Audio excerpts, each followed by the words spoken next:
Dati pa lang alam na natin, pangarap ni Sara Duterte na maging presidente. 'Di ba? At sabi pa ng mga DDS, paano na yan mga vlogger na sumusuporta kay Bongbong Marcos?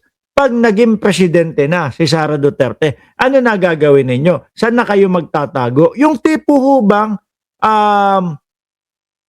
parang nanalo na agad? Samantalang nagpahayag pa lang naman ho, mga bossing. Ngayon, may nakita akong video. Nakita ko yung video ng ating vice-presidente na sinasabi kung ano ang pangarap niya kapag siya ay naging presidente, mga kababayan. Iniisip ko yung parang tipo bang mala Pangulong Bongbong Marcos nahaharap, makikipag-usap, makikisalamuha sa malalaking mga leader ng bansa. Di ba Ma'am Alicia Duran? Pangarap na bituin ni Sara. Ganon yung ini-imagine ko at iniisip ko bago buksan yung video, mga bossing, no? Iniisip ko kung paano niya isosolve yung ekonomiya ng ating bayan. Pero nung binuksan ko na ho, mga kababayan, eto na po, no? Pakinggan nyo ang pangarap ng ating vice-presidente pag siya ay naging pangulo na. Lang, sabihin ko sa inyo. Yan. Yan na, ha? Totoo yan. Sabihin ko sa inyo. Game po, ma'am. Totoo lang, sabihin ko sa inyo. Ang number one. Parang parehas na parehas ho no? Nung kapag may nangyari sa akin, may kinausap na akong tao. No? Sabi ko sa kanya, patayin si Bongbong Marcos, Lisa Araneta Marcos, at Martin Romualdez. No joke. No joke. Ayan. Parehas din yun. Totoo yan. Totoo yan. Sabihin ko sa inyo. O ano po yung totoo, madam? Lang, sabihin ko sa inyo. Ang number one doon na positive, ganito lang. Ganito kasimple. Pangarap ko, magkaroon Pangarap mo o pangarap ng vice-presidente na ano po? ng effigy na sinusunog. Sandali nga ho. Mga kababayan, atras natin. Ulit nga, ano daw? Pangarap ko, magkaroon ng effigy na sinusunog. Pangarap ng vice-presidente na magkaroon ng effigy na sinusunog. O, si Ma'am Rosemary Rosales, Kagawa, shout out po sa inyo. At si Aichang nandiyan na din. Pangarap ng vice-presidente na magkaroon ng effigy na sinusunog. Bakit naman po, ma'am? No? Sana ang gusto namin marinig sa inyo. Pangarap kong maitaguyod, maiangat, at muling mailagay sa rurok ng tagumpay ang Pilipinas. Pangarap kong maging maunlad ang bayang Pilipinas, lalong-lalo na mga kapwa ko Pilipino. Kaso effigy daw po yung pangarap Pangarap ng vice-presidente magkaroon ng effigy na sinusunog daw ho. Tuloy. Totoo yan. Totoo daw. Totoo daw. Mga DDS, paano nyo itatanggi ito? Same nga, sabi ko sa inyo, di ba? Parehas na parehas at same nung sinasabi, mga kababayan, na kapag may nangyari sa kanya, may inutusan siya, patayin si Bongbong Marcos, Lisa Araneta Marcos, at Martin Romualdez. Same, di ba? Totoo yan. Totoo, game. Because I feel na parang, wow. Sino ba sa inyo, sino ba sa atin ang ginagawa ng effigy? Kadalasan, Pangulo. Di po ba? Kadalasan, Pangulo po, ma'am. Diba? Sino ba sa atin ang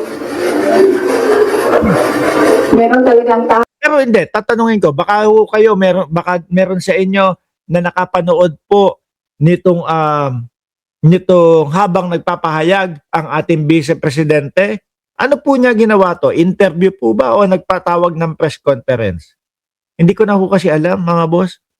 Kung ano yung mga press conference. Halos pare-parehas lang naman din po kasi, di ba Ma'am Alicia Duran? Abno ang peg ni Sara. Halos pare-parehas lang po. Kung maalala nyo, nagpatawag ng press conference ang vice-presidente. Di ba? Kainitan po yun, mga boss, Chief Amo, sir, nung kanyang confidential funds.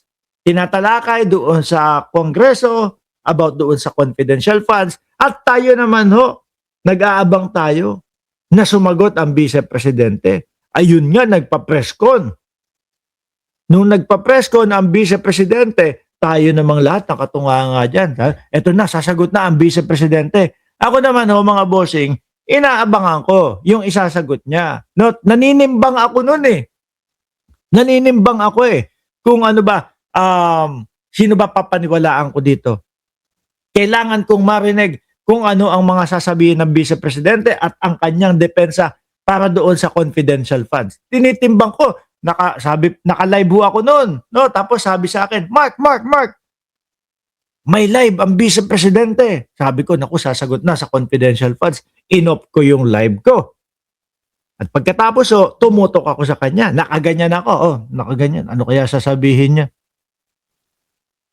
Mga boss, ang narinig ko, putol ulo. Wala akong narinig na sagot doon sa confidential funds. Ang narinig ko, putol ulo, yung nai-imagine niya daw na putulin ang ulo ng Pangulo kasi hindi binigay yung relos doon sa bata. No? Tapos meron pa tayong narinig na hukay bangkay, tapon bangkay sa West Philippine Sea. Yung anak naman na isa, okay lang. Patawa-tawa lang, no? Biruin mo, ang sasalaulain ako, mga bossing, ha? Yung bangkay ng yumao mong tatay na ang tagal-tagal nang nananahimik. Yung isang anak naman, ay, pangisi-ngisi lang, patawa-tawa lang, kampi pa sa kanila. O, di ba? Ako ho, barubalen, yung labi ng aking ama, kahit na matagal na hong yumao, tapos sasabihin na ganon, ay nako, magtutuos tayo. Di ba? Kilala nyo yung tinutukoy ko, si Amy Marcos. Oh. Di ba? Nakakampi pa, kampi pa. Parang walang sinabing masama doon sa kanyang airpod. Oh, tuloy. Ma'am BP, ituloy natin ang inyong pangarap po. Tao na hindi matutulog ng ilang araw para gagawa ng effigy tapos susunugin. Diba? Oh, wow. Lakas. Ang lakas ng amats. Sino ba naman yung tao na gagawa ng effigy ng ilang araw tapos susunugin lang? Oh, Lisa Ruiz. Sino daw yun? Yun ang pangarap ng Vice Presidente. Magkaroon ng effigy na sinusunog daw ho. Oh, ha? So naisip ko, when I become president, meron akong effigy. And susunugin nila, ay magpapapicture ako doon. Papapicture sa effigy. Grabe ang Vice Presidente. Iba talaga. No? Kaya hangang-hanga ho ako sa mga DDS eh. No? Hangang-hanga ako eh. Pagka tinanong mo, ano ang nagawa ni Sara Duterte? Biglang mapapaisip na Gagana na. Tagal nang sumagot. Ano nga ba nagawa? Wala nang masagot. Manood ho kayo, mga kababayan. Manood kayo ng mga ibang vlogger na hanggang ngayon po naglalakad sa kalsada. Tapos, ang pinupunterya nila, tanungin, sino po ang sinusuportahan nyo para sa 2028 election? Sasagot naman, Sara Duterte, Sara Duterte. No? Pag tinanong, bakit mo susuportahan? Ano ang nagawa na natatandaan mo, ginawa ni Sara Duterte? Biglang sagot, ano nga ba? Biglang mapapaisip, ma-realize niya, putik, wala pala akong alam na ginawa si Vice Presidente. Meron naman. No, meron ho mga kababayan. Naalala nyo yung tree planting? O yun. At least may tree planting. O, di ba? The rest, ano na? Bring him home. O tuloy, Ma'am BP. Kasi hindi lahat ng tao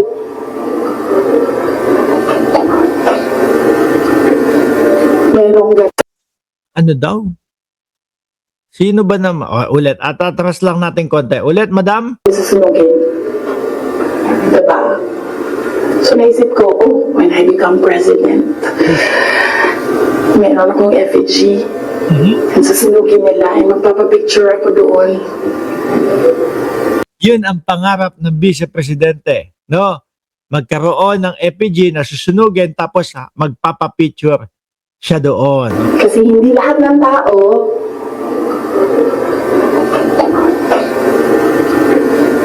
merong Lahat ng tao merong ibang level talaga ang amats niya. Sabi ni Sambong, kaya pala balak nilang mapauwi si Digong kasi ipapatumba ni Sara at Chavit para, nako, parang Malaninoy Aquino ba yan? Pagbaba pa lang ng airport? Hindi malayong mangyari yan, ha?